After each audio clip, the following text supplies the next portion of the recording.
કે એ લોકો પોતાને બૌદ્ધિક સાબિત કરવા માટે થઈને એમ કે છે કે ઓહો આવા પછી હું ધંગ ધતુરા કરવાની જરૂર છે, 1000 વર્ષ પેલા વિધ્વંસકારી આક્રાંતા આવ્યા હતા તો આવ્યા હતા, હવે બધું શું કામ પાછું એનાથી પાછા શું કે એનાથી હિન્દુ મુસ્લિમ થાય. આ લોકોને ખબર નથી.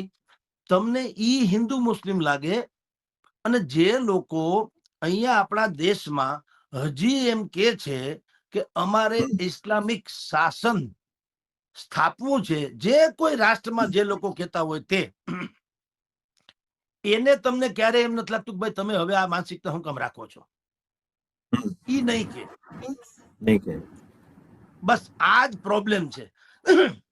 હું ને તમે જો આપણા હિન્દુ ધર્મને અનુરૂપ ભગવા કપડા પહેરીએ, જનોય ધારણ કરીએ, યા માળા ફેરવીએ, તિલક ટીપા કરીએ, તો તથાકથિત સેક્યુલરિસ્ટ જેને કહેવામાં આવે છે, પોતાની જાતને સેક્યુલર ગણાવનારા, જે કે હાલાકી છે નહીં પણ એ ભ્રાંતિ ફેલાવનારાઓ, એ શું કે છે સેક્યુલરવાદી કે આ તો સાંપ્રદાયિક બાબતો છે, એટલે કે તમે આવું કરીને અમુક પાછા એ શબ્દો ન બોલે, એ કે અમુક ચોક્કસ કોમને એમ કે, એટલે ભાઈ મુસલમાન એમ કહો ને એ નહીં બોલે. આ બધા ના એટલા બધા પાપી લોકો છે કે એને એક મુદ્દાનો કાર્યક્રમ, કારણ કે બહુસંખ્ય આપણે છીએ હિન્દુસ્તાનમાં, હિન્દુઓ 85% છે, બાકીના બધા બીજા છે.